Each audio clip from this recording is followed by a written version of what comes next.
Kemudian kursinya yang belum rapi silakan dirapi. Dirapikan ya. Dan barang-barang selain alat pembelajaran dikasih masuk dulu dalam tasnya supaya tidak mengganggu proses pembelajaran. Sudah?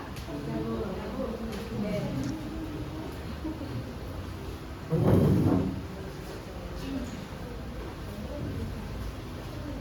Bismillahirrahmanirrahim. Assalamualaikum warahmatullahi wabarakatuh. Waalaikumsalam warahmatullahi wabarakatuh. Alhamdulillahirabbil alamin. Assalatu wassalamu ala asyrofil anbiya'i wal mursalin wa ala alihi wa sahbihi ajmain. Pertama-tama dan yang paling utama, marilah kita senantiasa memanjatkan rasa puja dan puji syukur kita atas kehadirat Allah SWT. Karena atas berkat limpahan rahmat Allah sehingga kita masih bisa berkumpul di tempat ini sebagaimana biasanya. Kemudian salawat serta salam tak lupa pula kita junjungkan dan curahkan kepada suri tauladan kita, baginda besar kita yakni Nabi Allah Muhammad sallallahu alaihi wasallam. Yang dimana beliau yang telah membawa kita dari alam kegelapan menuju alam yang terang benderang seperti apa yang kita rasakan biasa. Oke, bagaimana kabarnya anak-anak? Baik. Alhamdulillah. Sebelum kita lanjut pembelajaran kita pada pagi hari ini, ada baiknya Ibu absen dulu ya. Yang tidak hadir,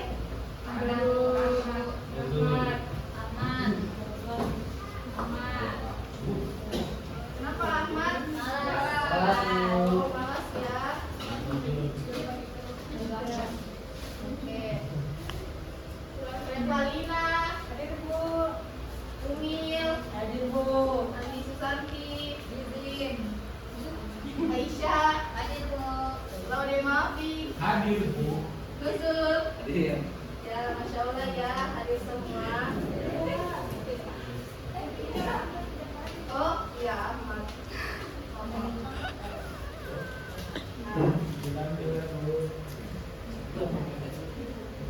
Anak-anak sekalian, ada yang masih ingat materi apa yang kita bahas pada minggu lalu?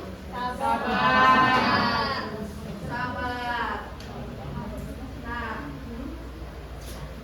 Nah, siapa di sini yang masih ingat apa itu pengertian sabar?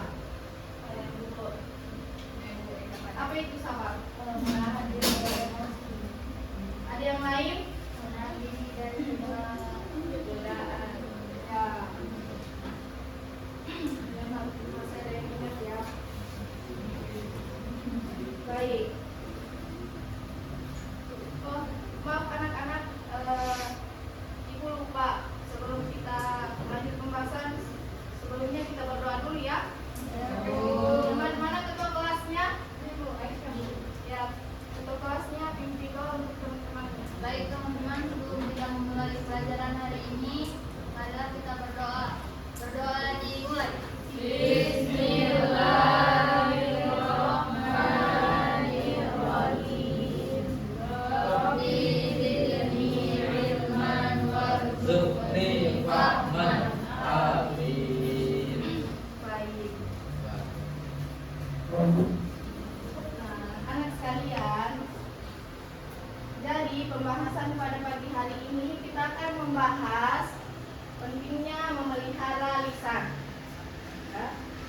Jadi tujuan kita mempelajari materi ini yaitu yang pertama, memahami pengertian dan dalil menjaga lisan dalam Islam. Kemudian yang kedua, mengidentifikasi bahaya lisan, yaitu ada fitnah, ghibah, dan buhtan.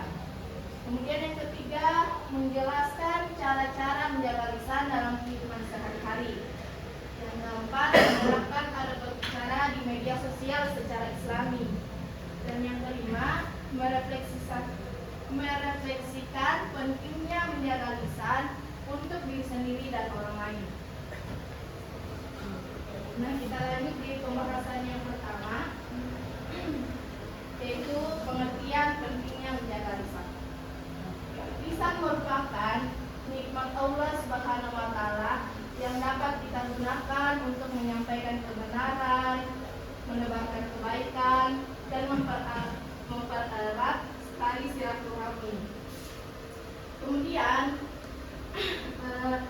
lisan juga bisa berupa menjadi sumber dosa apabila ketika kita menggunakan lisan kita dengan berkata hal yang buruk seperti berkata dusta, memfitnah, menggunjing, dan menyakiti hati orang lain.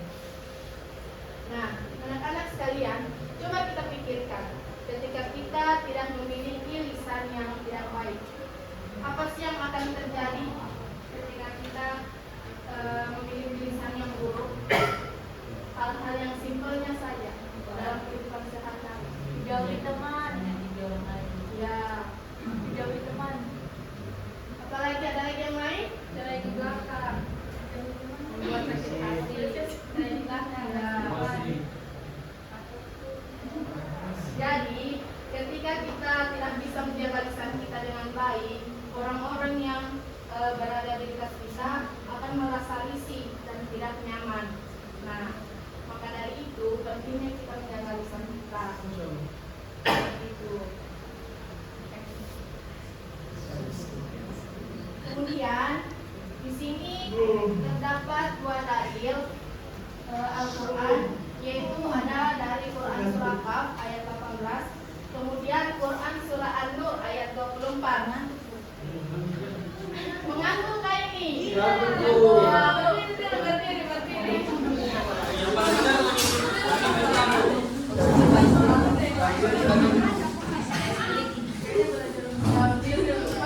Pagi sudah ngantuk ini? Coba peregangan dulu, peregangan.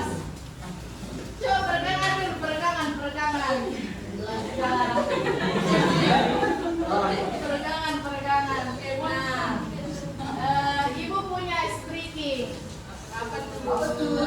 Lakukan apa yang ibu katakan. Jangan lakukan apa yang ibu sebutkan.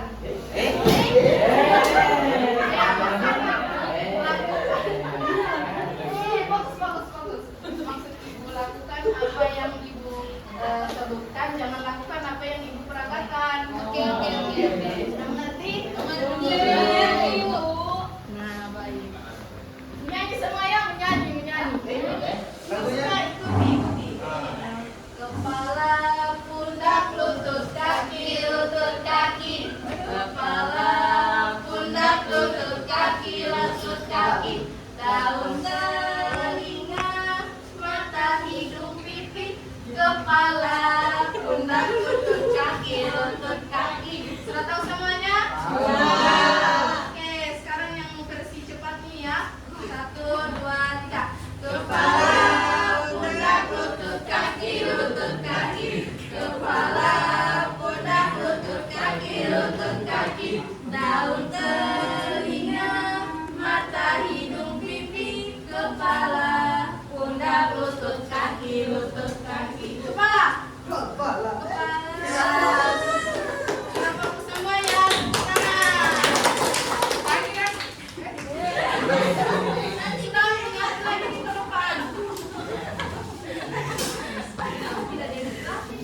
Nah, kita lanjut ya anak-anak. Ya, Ibu. Nah, jadi di sini terdapat dua dalil dari Quran surah Qaf ayat 18 dan Quran surah An-Nur ayat 24. Siapa yang bisa membaca? Aisyah, Bu, bacakannya. Ibu tunjuk ya. Ya, dari ini nih, coba bacakan teman-temannya. Surah apa, Bu? Yang mana? Ini dua-duanya surah Qaf sama An-Nur. Bismillahirrahmanirrahim. Yauma tasyhadu 'alaihim alsinatuhum wa aydihim wa arjuluhum. Pada hari ini lisan-lisan mereka, tangan-tangan mereka, dan kaki-kaki mereka menjadi saksi atas apa yang telah mereka kerjakan. Ma yalfizu min qawlin illa ladaihi raqibun atid. Tidak ada satu kata yang diucapkan melainkan ada di sisinya malaikat pengawas yang selalu hadir mencatatnya. Nah, anak-anak sekalian, kedua ayat tersebut mengajarkan kita bahwasanya ucapan kita ini selalu dalam pengawasan Allah Subhanahu wa taala. Selalu dicatat oleh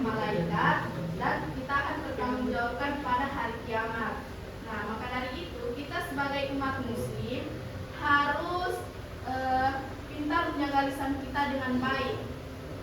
Dan tidak boleh berkata yang buruk seperti berkata dusta, memfitnah orang lain, menggunjing atau bahkan menyakiti hati orang lain.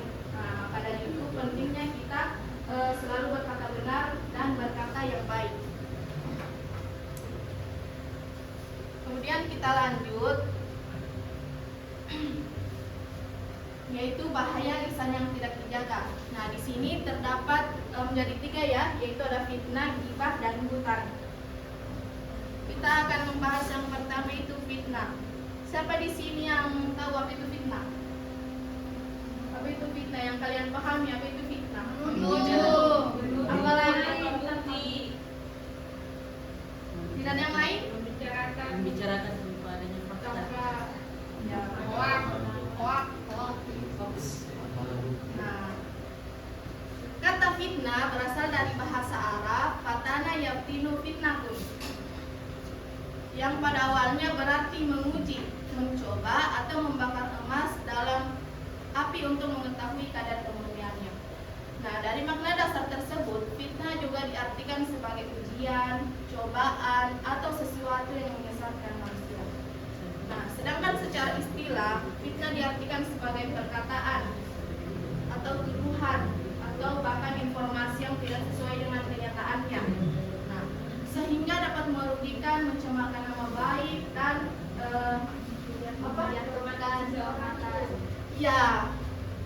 merusak kehormatan seseorang. Maka dari itu kita tidak boleh melakukan hal tersebut atau memfitnah orang. Bahkan sudah dijelaskan dalam Quran surah Al-Baqarah ayat 217. Siapa yang tahu ayatnya? Ayo. Ya, coba bacakan. Ya, apa artinya? Itu sudah dijelaskan ya, bahwa fitnah lebih kecil daripada pembunuhan. Jadi kita tidak boleh asal menuduh atau memfitnah orang lain. Oke bu, notis sudah ya bu.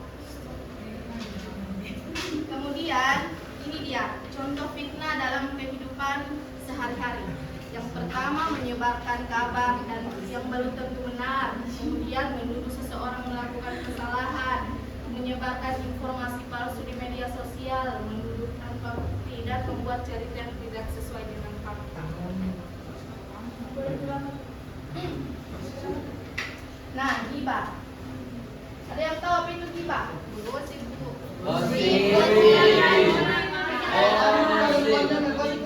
Mungkin kalian tahu karena mungkin kalian relate ya dalam kehidupan sehari-hari. Ternyata kalian sudah tahu ya apa itu ghibah. Jadi secara bahasa, ghibah berasal dari kata gaba yang ibu, yang berarti tidak hadir atau tidak berada di tempat. Nah, adapun secara istilah, ghibah adalah membicarakan keburukan atau kekurangan seseorang ketika seseorang ini tidak hadir. Itu. Nah, dan ia tidak menyukai pembicaraan tersebut meskipun apa yang dibicarakan itu benar, kenyataan, ya kan? Betul. Nah, seperti ini contohnya di lingkungan kalian, seperti di lingkungan sekolah. Ada teman kalian kan yang dia memang sering terlambat masuk kelas, malas, ya kan? Ada.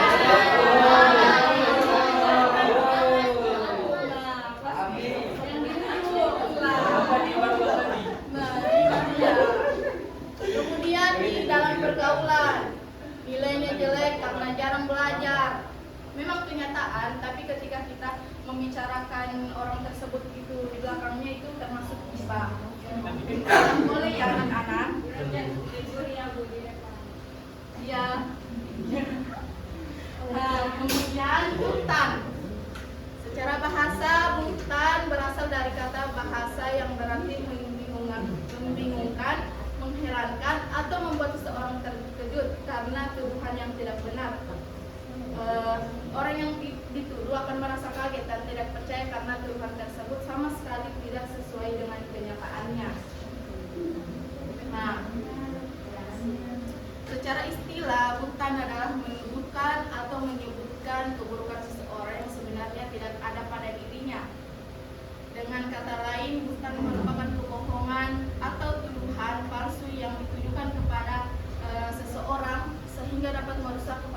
Tuhan dan nama baiknya.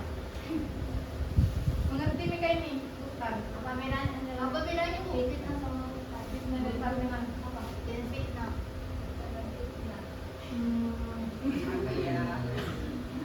Nanti kita bahas ya. Oke. Nah ini dia contoh-contohnya. Di sekolah menurut teman menyontek saat diam padahal dia tidak melakukannya. Kemudian dalam pergaulan mengatakan bahwa seseorang suka mencuri atau berbohong tanpa bukti yang jelas. Padahal kenyataannya tidak lakukan hal itu. Kemudian ini dia 7 cara menjaga lisan dalam Islam. Yang pertama itu berpikir sebelum berbicara. Kita tanya dulu diri kita, apakah ketika kita berbicara atau mengeluarkan kalimat ini orang masih habis kalau saya bicara begini. Oh begitu, kita tanya dulu diri kita. Nah, kemudian perbanyak diam jika tidak perlu, jangan bicara. Lebih baik diam daripada ketika kita berbicara atau mengeluarkan kalimat orang tersebut akan lebih merasa tersinggung atau tidak sakit hati. Ya, sakit hati, betul. Kemudian berkata jujur dan hindari dusta meski bercanda ya. Nah, meskipun kita saling bercanda, kita tidak boleh berbohong anak-anak. Saya tidak boleh berbohong. Kemudian selanjutnya hindari bergosip dan berkumpul dengan penggosip.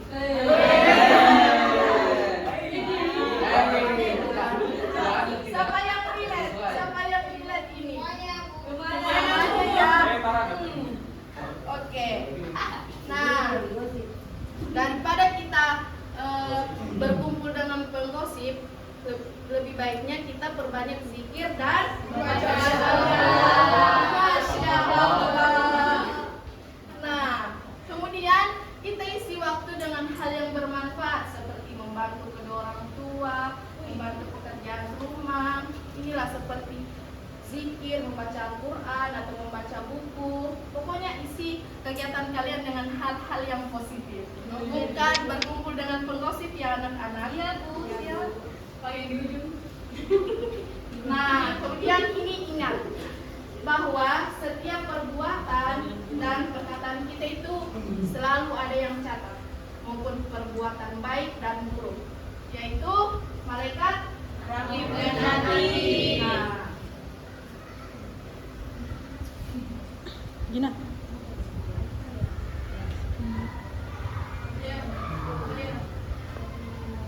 di sini juga sudah terdapat hadisnya. Siapa yang bisa bacakan hadis ini?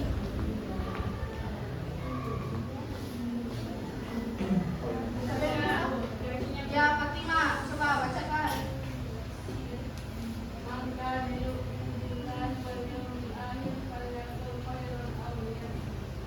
Siapa yang beriman kepada Allah dan hari akhir, maka hendaklah ia berbuat baik atau dia. Nah, anak-anak, ketika kita tidak bisa mengeluarkan perkataan yang baik atau kalimat yang baik, sebaiknya kita diam ya. Karena di sini juga sudah dijelaskan bahwa ketika kita beriman kepada Allah Subhanahu wa taala, pasti kita akan mengerti bahwa ini tidak baik, ini buruk. Nah, jadi kita harus menjaga lisan kita dengan baik. Itulah kenapa kita di sini disebutkan ketika tidak bisa berkata yang baik, lebih baik kita diam.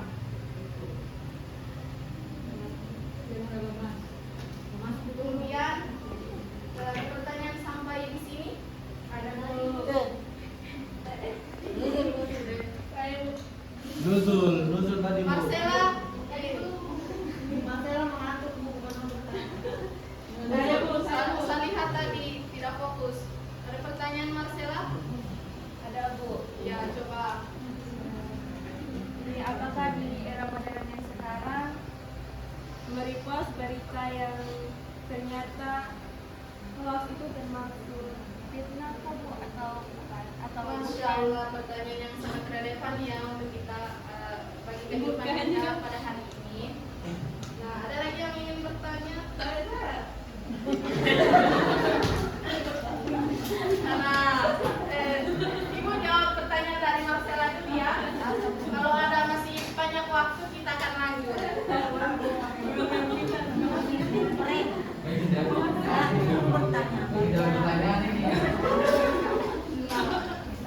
Bagus sekali pertanyaan dari Marcella tadi.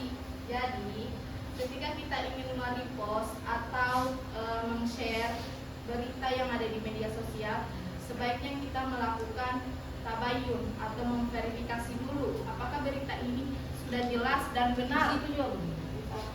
Nah, apakah berita ini sudah jelas dan benar? Jangan sampai kita asal men-share saja atau asal merepost, ternyata berita ini tidak benar. Yang ada jatuhnya kita fitnah seseorang seperti itu. Mengerti ini? Mengerti. Baik, sekarang kita masuk di diskusi kelompok ya, anak-anak. Jadi bagi menjadi 3 kelompok. Setiap kelompok mencari dan menganalisis satu kasus nyata yang berkaitan dengan fitnah, gibah, atau bukan yang terjadi di lingkungan masyarakat, sekolah, media sosial maupun berita. Nah, untuk laki-lakinya gabung saja satu kelompok, kemudian perempuannya dibagi menjadi 2 kelompok.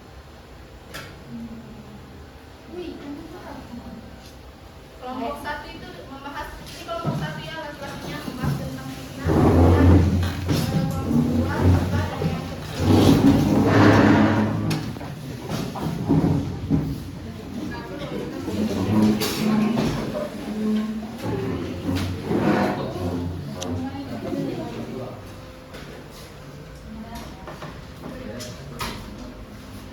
Ibu kasih waktu 10 menit ya untuk mengerjakan serta langsung mempresentasikan di sini di depan.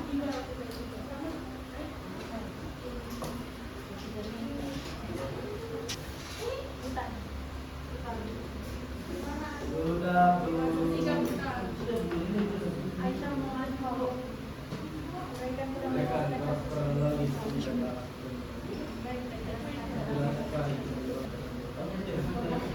Kelompok 1 sudah siap? Sudah Bu, di sini saja Bu. Maju sini. Maju. Cepat karena waktu. Mana aku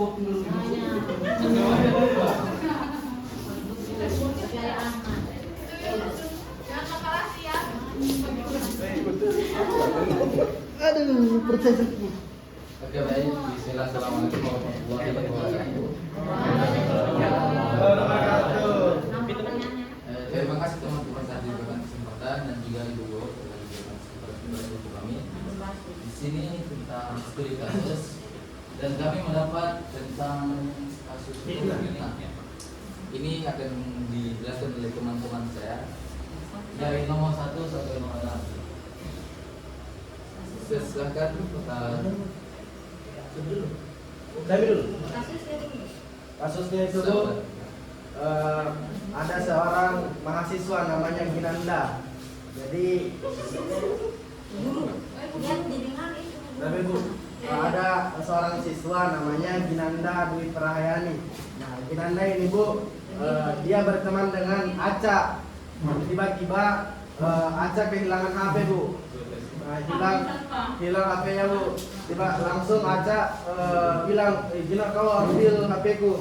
Langsung dia bilang begitu sama siapa Gina.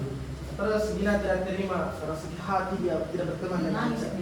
Tidak berteman dengan Aca Bu. Jadi Gina merasa terfitnah Bu, karena Gina tidak ambil itu HP sebetulnya. Yang ambil itu Marcella. Jadi mungkin itu kasus fitnahnya Bu. Yang kedua, itu jelaskan mengapa kasus tersebut termasuk fitnah. Kenapa?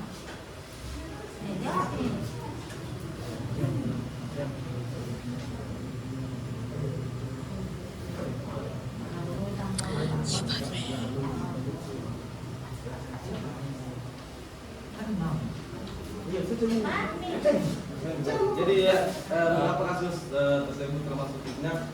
Karena kasus tersebut seseorang dituduh melakukan perbuatan buruk yang sebenarnya dan juga tidak pernah dilakukan.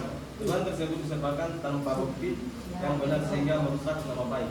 Jadi itu saja. Yang ketiga, faktor penyebab terjadinya kasus tersebut.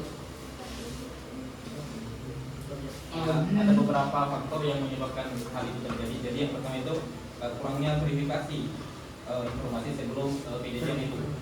Yang kedua, pengaruh media sosial yang membuktikan informasi tersebut bukanlah informasi yang valid. Nah, yang ketiga itu adalah rendahnya literasi digital masyarakat. Yang keempat, mana dampak yang ditimbulkan bagi korban, pelaku dan juga orang sekitar. Kedengaran suara. Dampaknya apa? Nama baik dan reputasi tercemar. Yang kelima, hubungkan kasus tersebut dengan ajaran Islam tentang menerima warisan. Bisa hubungan dengan ajaran Islam tentang memelihara warisan, Islam sangat melarang fitnah karena dapat merusak kehormatan seseorang. Dan yang terakhir, berikan solusi atau langkah pencegahan agar kasus serupa tidak terulang lagi. Ya, ada beberapa solusi yang bisa kita lakukan. Yang pertama, melakukan tabayun, yaitu klarifikasi terhadap setiap informasi yang kita terima.